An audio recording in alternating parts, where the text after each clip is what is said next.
We are a naturally impatient bunch, and our expectations of when things should get better often miss the medical mark.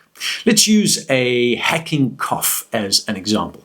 Many people have a mistaken idea of how long an acute cough should last. A review of medical literature shows that the average duration of an acute cough is nearly 3 weeks, whereas the average adult reports that their cough lasts around 7 to 10 days. And here's where the problem lies.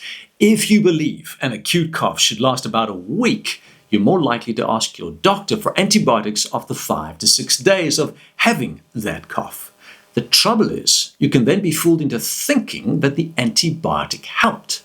If you begin your course of antibiotics 7 days after your cough began, you may begin to feel better naturally 3 to 4 days later, with the cough disappearing altogether 10 days later.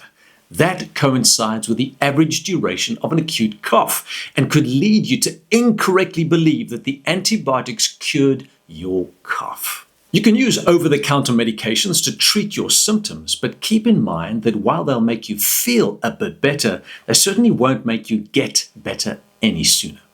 So my advice is really to sit it out and stay well rested, hydrated, and do a little moderate exercise, which gives your immune system a boost. If you're worried, then speak to your doctor. Just don't expect or demand antibiotics.